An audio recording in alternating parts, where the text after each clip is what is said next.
Hello दोस्तों, आज मैं एक पिता की हार्ट टचिंग स्टोरी आप लोगों से शेयर करूंगा। यह दिल को छू जाने वाली स्टोरी एक पिता के जज्बातों की कहानी है। इस कहानी से आप लोगों को बहुत कुछ सीखने को मिलेगा। इस कहानी को लिखने का मेरा एक ही मतलब था कि मैं पिता की भावनाओं को आप लोगों के साथ बहुत ही सुंदर स्टोरी में पिरोकर आप लोगों से शेयर करूं। आपने माँ के बारे में तो बहुत सुना होगा, बहुत जगह पढ़ा भी होगा। माँ के लिए अच्छी अच्छी हिंदी कहानियाँ लिखी गई है, लेकिन पिता के बारे में बहुत कम ही लिखा गया है। तो दोस्तों, यह हार्ट टचिंग स्टोरी उन फादर्स को समर्पित है जो अपने परिवार के लिए जी जान से काम करते हैं, खुद की इच्छाओं को मारकर अपने बच्चों के सपनों को पूरा करते हैं। यह स्टोरी शुरू होती है जब मैं घर से गुस्से में बड़बड़ाते हुए निकल आया था और बस स्टैंड की तरफ आगे बढ़ने लगा। मैं मन ही मन बड़बड़ा रहा था, पता नहीं कितने पैसे छुपा के रखे हैं, लेकिन मेरे लिए एक बाइक नहीं ले सकते। अब मैं यहाँ से चला जाऊंगा और तब तक वापस नहीं आऊंगा जब तक मैं खुद के पैसों से बाइक नहीं खरीद लेता।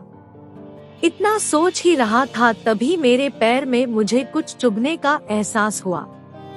नीचे देखा तो समझ आया कि जल्दबाजी में पापा के जूते पहन आया हूँ। उन जूतों में कील उभरी हुई थी, जो मेरे पैर में बार बार घाव किए जा रही थी। लेकिन उस समय गुस्सा अधिक था, तो मैं बड़बड़ाते हुए आगे बढ़ गया। एकाएक मुझे याद आया कि मैं पापा का पर्स भी साथ ले आया हूँ। मेरे खुराफाती दिमाग में एक ख्याल आया, क्यों ना आज पापा का पर्स चेक किया जाए, जिसे आज तक उन्होंने किसी को हाथ तक नहीं लगाने दिया था। पता नहीं कौन सा खजाना छुपा है इस पर्स में जो किसी को हाथ नहीं लगाने देते थे। जब मैंने पापा का वह पुराना पर्स खोलकर देखा तो उसमें पैसे तो नहीं मिले, लेकिन पैसों की जगह पर एक डायरी रखी हुई थी। तब मैंने सोचा, ओह, तो यहाँ खजाना छुपा रखा है। मैं समझ रहा था कि यहाँ पापा ने लिखा होगा कि किससे कितने पैसे लेने हैं और किसको कितने पैसे दिए हैं, लेकिन मैं गलत था।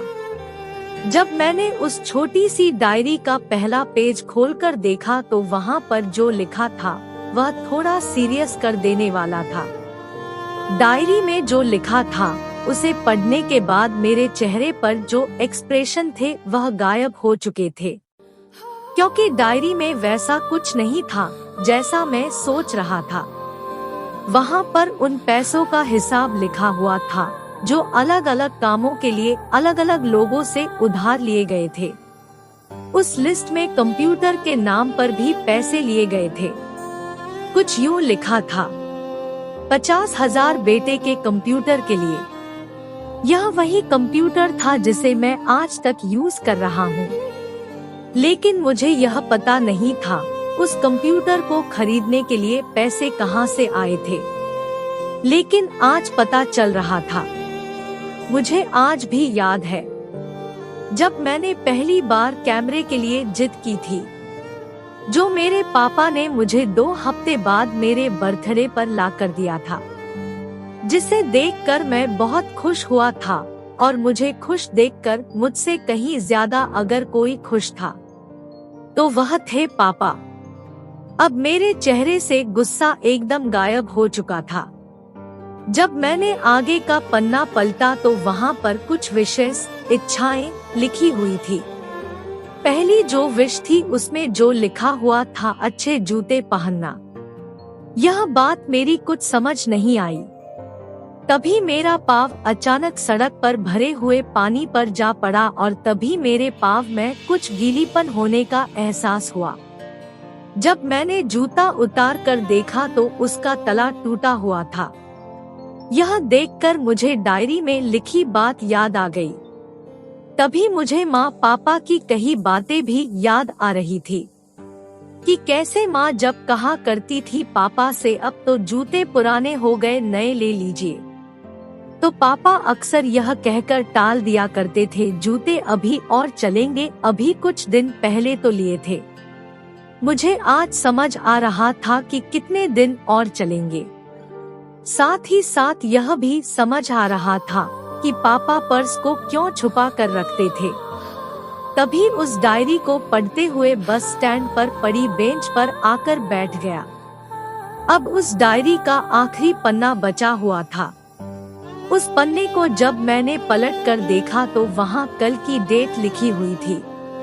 तारीख के नीचे लिखा हुआ था 50,000 रुपए बाइक के लिए। बस इतना पढ़ा और दिमाग सन्न रह गया।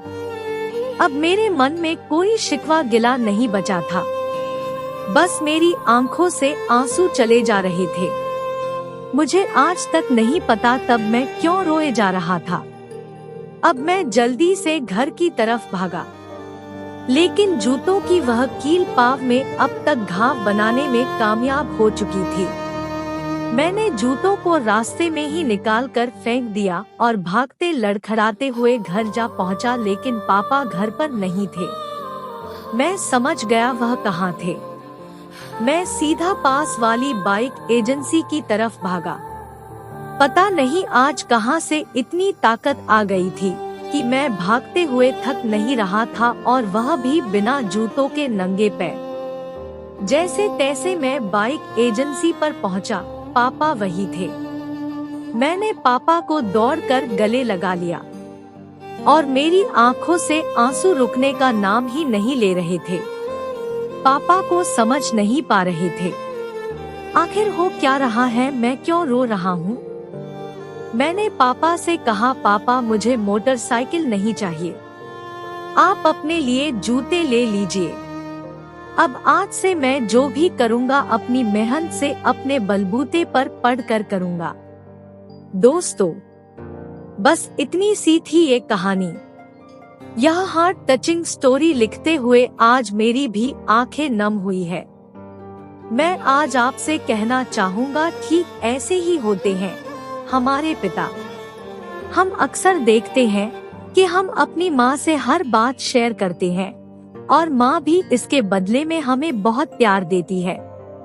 लेकिन एक शख्स ऐसा भी होता है जो हमें छुपकर प्यार करता है। वह होते हैं हमारे पिता। यह परिवार में एकमात्र ऐसा व्यक्ति होता है जो अपने बच्चों से उन्हें बिना जताए छिपकर प्यार करता है, खुद की इच्छाओं को मारकर बच्चों के लिए सपने देखता है और उनकी खुशी में ही खुश हो जाता है। मुझे नहीं पता कि आप अपने पेरेंट्स की इज्जत करते हो या नहीं, लेकिन अगर आपके पास पेरेंट्स हैं तो आप बहुत खुश नसीब हो, क्योंकि इस दुनिया में बहुत से लोगों को तो पेरेंट्स का प्यार भी नसीब नहीं होता। अंत में मैं यही कहना चाहूँगा कि माँ बाप की भावनाओं का सम्मान करें। मेरा इस पोस्ट को लिखने का मकसद यही था कि मैं आपको बाप की फीलिंग से रूबरू कराऊं, क्योंकि माँ के बारे में लेखकों ने बहुत कुछ लिखा है, लेकिन बाप के ऊपर कोई नहीं लिखता। इस कहानी को लिखने के लिए मुझे अच्छी खासी मेहनत करनी पड़ी है। अगर आपको जरा भी यह heart touching story in Hindi पसंद आई हो तो नीचे कमेंट करें और अपने दोस्तों के साथ सोशल मीडिया पर शेयर करना ना भूलें। यदि आप हमसे बात करना चाहते हैं तो हमारे कॉन्टैक्ट अस पेज और फेसबुक पेज के माध्यम से संपर्क कर सकते हैं। धन्यवाद।